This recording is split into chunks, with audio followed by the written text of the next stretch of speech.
इस बात पर कोई विवाद नहीं कि मौर्य साम्राज्य को चरम पर ले जाने का काम किया सम्राट अशोक ने। विवाद इसलिए नहीं क्योंकि अशोक के लिखवाए शिलालेखों में पुख्ता जानकारी है उस समय की। बौद्ध और जैन ग्रंथों ने इतिहास को और ज्यादा विश्वसनीय बनाया। आज हमें पता है कि सम्राट अशोक का साम्राज्य भारतीय उपमहाद्वीप में कहां तक फैला था। हम यह भी जान गए हैं कि अशोक की शासन नीतियां क्या थीं। लेकिन एक बात हम आज भी नहीं जानते, एक रहस्य जो अभी तक उजागर नहीं हुआ, संसार से अशोक के विदा होने के सिर्फ 5 दशक के भीतर कैसे नाश हो गया समूचे मौर्य वंश का। अगर इतिहास सबक लेने की चीज है तो इस महान राजवंश के नाश या पतन के कारणों को जरूर खोजा जाना चाहिए। इससे यह सबक मिलेगा कि क्या गलतियां होती हैं जिससे इतने विशाल साम्राज्य तक रह जाते हैं। गौर से देखें तो प्राचीन इतिहास में भारत के सबसे बड़े भूभाग पर एक छत्र राज यानी अखंड भारत की पहली तस्वीर मौर्य काल में ही दिखाई देती है। यह इतिहास का पहला सबसे संपन्न राजवंश माना गया है मौर्य को। चंद्रगुप्त मौर्य ने इस साम्राज्य की नींव रखी और सम्राट अशोक ने उसे ऊंचाइयों पर पहुंचा दिया। मौर्य काल की संपन्नता का एक अनुमान यह लगाया गया है कि उस समय विश्व की जीडीपी में 1/3 हिस्सा मौर्य साम्राज्य का ही था। इस समय से तुलना करें तो दुनिया के सबसे संपन्न देश अमेरिका की वैश्विक जीडीपी में हिस्सेदारी 24% है, यानी 1/4। माली हालत में दूसरे नंबर पर मौजूद है चीन और उसकी हिस्सेदारी है 17%। आज के चीन से 2 गुना अमीर था मौर्य शासन। इस बात को ज्यादा दोहराने की जरूरत नहीं कि प्राचीन भारत के जिस शासक को दुनिया भर में सबसे अधिक जाना समझा गया वह चक्रवर्ती सम्राट अशोक ही थे। इतिहास उन्हें भारत का एक अपराजेय योद्धा सिद्ध करता है। ऐसा योद्धा जिसने हर युद्ध पूरी ताकत से लड़ा और जीता। एक योद्धा राजकुमार के रूप में अशोक को उनके पिता सम्राट बिंदुसार ने जहां भी राज्य विस्तार या विद्रोह दबाने के लिए भेजा वह वहीं से सफल होकर लौटे। अशोक के सम्राट बनने से पहले और सम्राट बनने के लिए जो भयानक रक्तपात हुआ उसके किस्से इतिहास में दर्ज हैं।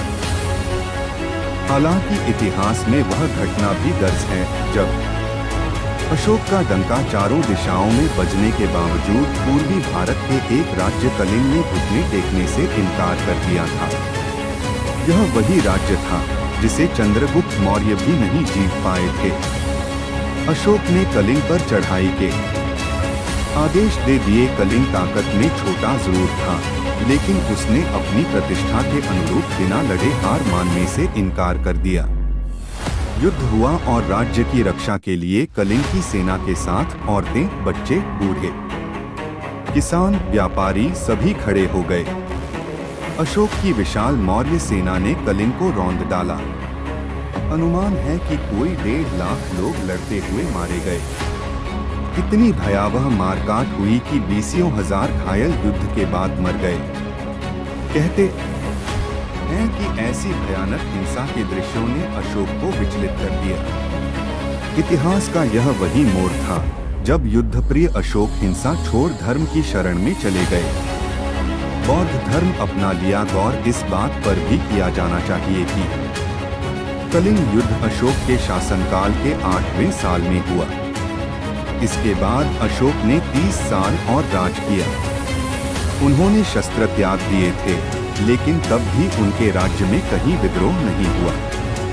इसका एक कारण यह माना जाता है कि अशोक के शुरुआती दौर में विद्रोहों को कुचलने का उनका इतिहास इतना खौफनाक रहा था कि किसी में सर उठाने की हिम्मत नहीं थी। कलिंग युद्ध के बाद अशोक अपना ज्यादा समय धर्म के प्रचार प्रसार में लगाने लगे। राजकोष से धर्म अनुष्ठानों के लिए खुले हाथ से दान दिया जाने लगा। धर्म के प्रसार के लिए अशोक ने जगह-जगह शिलालेख लगवाए। आज इन शिलालेखों से ही उस कालखंड को समझा गया और इन्हीं शिलालेखों के कारण सम्राट अशोक को याद किया जाता है। बहरहाल कई इतिहासकारों को इस बात पर बड़ा अचरज होता है कि अशोक के शिलालेख पूरे साम्राज्य में जगह-जगह मिलते हैं, लेकिन कलिंग युद्ध की जानकारी देने वाला शिलालेख कलिंग में नहीं, बल्कि शाहबाजगढ़ी में पाया गया। इस शिलालेख में यह जानकारी भी नहीं दी गई कि कलिंग किस भूभाग में था। ऐसा भी नहीं है कि अशोक ने कलिंग में शिलालेख लगवाए ना हो। अशोक ने वहां 2 अलग शिलालेख लगवाए, एक धौली में और दूसरा जौगड़ा में, लेकिन दोनों में ही कलिंग युद्ध का कोई जिक्र नहीं। कलिंग के शिलालेखों में अशोक ने दूसरे राज्यों के साथ सौहार्दपूर्ण व्यवहार, वहां के नागरिकों का पूरा सम्मान करने जैसी बातें लिखवाई। इसी आधार पर अनुमान लगाया जाता है कि अशोक नहीं चाहते थे कलिंग की भावी पीढ़ियों के मन में उनकी छवि हिंसक और आक्रमणकारी शासक की बने। वह न्यायप्रिय और सहिष्णु राजा की छवि छोड़कर जाना चाहते थे। यह भी सुने या पढ़े, पाटलिपुत्र कहाँ है, चलो खोजे यह भी सुने या पढ़े, बिहार की यह गुफा क्या सोने से भरी है। जिसे शोक न हो वो अशोक है, लेकिन जिस तरह से अशोक को लेकर राजनीति हो रही है उससे उन लोगों को जोड़ शोक तो होना ही चाहिए जो ऐतिहासिक पुरुषों को जाति के खांचे में देखने के आदी नहीं रहे हैं। इतिहास के पन्नों पर अशोक की औपचारिक यात्रा 2 सदी पुरानी है, लेकिन इन 200 सालों में किसी को पता नहीं कि 2250 साल पहले के अशोक दिखते कैसे हैं। उनके नयन नक्श क्या हैं? अशोक के बारे में खोज की इस लंबी यात्रा में उनके दिखने का कोई ऐतिहासिक प्रमाण नहीं मिला है। फिर भी ऐसा नहीं है कि वे हमें नहीं दिखते हैं। अशोक हमें कुछ साल पहले तक शाहरुख खान के रूप में करीना कपूर के साथ दिखे थे। उससे पहले अमर चित्र कथा के कवर पर किसी और रूप में। गूगल पर मौजूद अशोक की अलग अलग तस्वीरें मिलेंगी, इतनी अलग कि आप सबके अलग अलग नाम रख सकते हैं। कहीं मूछें हैं तो कहीं नहीं है। पहली या दूसरी सदी में कर्नाटक के पास एक स्तूप में 2 शिलालेख में औरतों से घिरे राजा की खंडित प्रतिमा मिलती है, लेकिन यहाँ जो 2 मूर्तियाँ मिली हैं वो एक दूसरे से मिलती भी नहीं हैं। शायद हमारे नेताओं ने भी अशोक को गूगल से खोजा होगा। बिना तस्वीर के जयंती कैसे मनेगी? पिछले साल अप्रैल के महीने में यूपी के शिकोहाबाद, फिरोजाबाद से गुजरते हुए मुझे पोस्टर दिखा। अशोक जयंती की शोभा यात्रा की ये तस्वीर आपकी नजर करता हूँ। टाटा 407 पर सम्राट अशोक बनकर किशोर अपने इतिहास का लाइव रिहर्सल कर रहे हैं। आयोजन के राजनीतिक संबंध के बारे में तो नहीं कह सकता, लेकिन इस बारे में जब मैनपुरी से बीएसपी के टिकट पर चुनाव लड़ रही संघमित्रा मौर्य से पूछा तो उन्होंने कहा कि हम तथागत भगवान बुद्ध के वंशज हैं। हमारे कई पुरखे शासक रहे हैं, जैसे चंद्रगुप्त मौर्य, राजा बिंदुसार, सम्राट अशोक, गौतम बुद्ध के पिता राजा शुद्धोधन। लेकिन बिहार और पूर्वी यूपी के कुशवाहा लवकुश के वंशज मानते हैं और हिंदू धर्म का अनुसरण करते हैं। बहुजन समाज पार्टी हमारे इतिहास को जगाने का प्रयास कर रही है। एक साल बाद इसी 14 अप्रैल को अंबेडकर जयंती के मौके पर दिल्ली के संसद मार्ग पर चंद्रगुप्त मौर्य और सम्राट अशोक के पोस्टर बिकते हुए देखा। लोक परंपरा इतिहास की किताबों से अलग और समृद्ध होती है। अशोक के होने के प्रमाण तो हैं, but look and date of birth का नहीं। यूपी के पोस्टर में 6 अप्रैल लिखा है। बीएसपी नेता संघमित्रा मौर्य ने कहा कि विजयादशमी के दिन विजय धम्म दिवस के रूप में अशोक जयंती मनाते हैं। बिहार में 17 मई को अशोक जयंती मनाई गई। अगर कोई सरकार छुट्टी करना चाहे तो मेरा सपोर्ट है, बस उस दिन न्यूज़ भी बंद होना चाहिए। 17 मई को पटना के श्री कृष्ण मेमोरियल हॉल में राष्ट्रवादी कुशवाहा परिषद ने सम्राट अशोक की जयंती मनाई तो दावा किया कि यह 2320वीं जयंती है। इस सम्मेलन में बीजेपी के कई पूर्व मंत्री, विधायक और केंद्रीय मंत्री रविशंकर प्रसाद भी मौजूद थे। मैं रविशंकर प्रसाद के भाषण को कोट कर रहा हूं। उन्होंने कहा कि सरकार जल्दी ही सम्राट अशोक पर डाक टिकट जारी करेगी। मुझे एक बात याद आती है कि जो सुशासन अशोक ने देश को दिया वही सुशासन बिहार में भी आना चाहिए। मुझे इस बात से बड़ी पीड़ा होती है कि उनकी अभी तक कोई मूर्ति नहीं है। मैं देश का संचार मंत्री हूं, टेलीफोन का मंत्री हूं।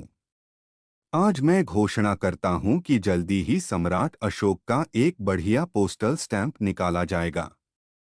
साथ ही राष्ट्रवादी कुशवाहा परिषद से आग्रह करता हूं कि सम्राट अशोक की एक अच्छी मूर्ति लगे। अशोक की मगध में कोई मूर्ति नहीं होगी तो उनकी कीर्ति कैसे चलेगी। मैं हमेशा कहता हूं कि एकलव्य के साथ भारत के सांस्कृतिक इतिहास में अन्याय हुआ है और आज हमारे संघ परिवार ने कोशिश की है कि एकलव्य को भी महान नायक के रूप में सम्मान मिले। ये शब्द हैं केंद्रीय मंत्री के। वैसे पटना में लगे अशोक के इस पोस्टर के हिसाब से अशोक की मूर्ति बनी तो वे ऐसे नजर आएंगे जैसे अशोक का हैप्पी बर्थडे अलग अलग है। वैसे ही मूर्ति बनने लगी तो एक जगह के अशोक दूसरी जगह के अशोक से अलग नजर आएंगे। अशोक ने अपने शिलालेखों में जाति और जन्मदिन का कोई जिक्र नहीं किया। ऐसा भी नहीं कि हम अशोक को भूल गए। तिरंगा से लेकर शासन व्यवस्था का चेहरा अशोक चक्र और स्तंभ के बिना पूरा हो ही नहीं सकता। लेकिन चुनावी राजनीति अशोक में कोई और अशोक ढूंढ रही है। जैसे भगत सिंह जाट बिरादरी के पोस्टरों पर आ जाते हैं तो सरदार पटेल कुर्मी बिरादरी के। बहुजन समाज पार्टी के संस्थापक कांशीराम कहते थे कि मेरे सपनों का भारत अशोक के समय का भारत होगा। डॉक्टर अंबेडकर और आगे चलकर कांशीराम की बीएसपी ने भी बौद्ध परंपरा के तहत अशोक को अपना प्रतीक बनाया। कांशीराम कहते थे कि मेरे सपनों का भारत सम्राट अशोक का भारत है। लेकिन बीजेपी के अशोक कौन हैं? बौद्ध या हिंदू? हिंदू में उनकी जाति क्या है? क्षत्रिय या कुशवाहा, क्योंकि कई जगह मौर्य को क्षत्रिय भी कहा गया है। अगर बौद्ध परंपरा से अशोक किसी समाज के नायक बनते हैं तो बौद्ध परंपरा में जाति तो होती नहीं। 2012 के साल में बीजेपी ने बीएसपी से निकाले गए बाबू सिंह कुशवाहा को अपनी पार्टी में ले लिया। जब मीडिया ने उन पर 5,000 करोड़ के घोटाले का मामला उठाया तो यह बयान आया कि कुशवाहा जी के आग्रह पर उनकी सदस्यता रद्द की जाती है। बाद में बाबू सिंह कुशवाहा की पत्नी शिवकन्या कुशवाहा समाजवादी पार्टी के टिकट से गाजीपुर से लोकसभा का चुनाव लड़ी और हार गईं। इस तरह से एक आरोपी व्यक्ति से कुशवाहा बिरादरी के वोट की तलाश अब सम्राट अशोक की दहलीज तक पहुंच गई है। इतिहास की किसी भी किताब को पलटेंगे तो बताया जाता है कि अशोक के बारे में विस्तार से जिक्र बौद्ध और जैन ग्रंथों में ही आया है। पौराणिक या वेदों में खास जिक्र नहीं मिलता है। पौराणिक ग्रंथों में अशोक को नजरअंदाज किया गया। पुराणों का अशोक शूद्र है तो बौद्ध जैन ग्रंथों का अशोक क्षत्रिय मौर्य। लेकिन जब बाबू सिंह कुशवाहा अल्पकाल के लिए बीजेपी में आए तो क्षत्रिय नेताओं ने ही बगावत कर दी। लोक परंपरा में अशोक के बनने से कोई रोक नहीं सकता, लेकिन जब वहां से उठाकर कर वोट बैंक की परंपरा में राजनीतिक दल बिठाएंगे तब लोक परंपरा को ही औपचारिक इतिहास समझने का खतरा हो सकता है। जहां इसी पर विवाद है कि अशोक ने जिस धम्म की बात की वो बौद्ध धर्म था या नहीं। अशोक के साम्राज्य में सामाजिक विविधता देखेंगे तो उत्तर पश्चिम में ग्रीक मिलेंगे तो गंगा घाटी में प्राकृत और खरोष्ठी, इतनी सामाजिक विविधता को अशोक ने अपने प्रशासन से साधा था। धम्म के जरिए उसने एक सार्वजनिक नैतिक आचरण पर बल दिया था, एक ऐसी विचारधारा जो सबको अपील करे। कहीं जिक्र आता है कि अशोक का शासन 27 साल का रहा, तो कहीं आता है कि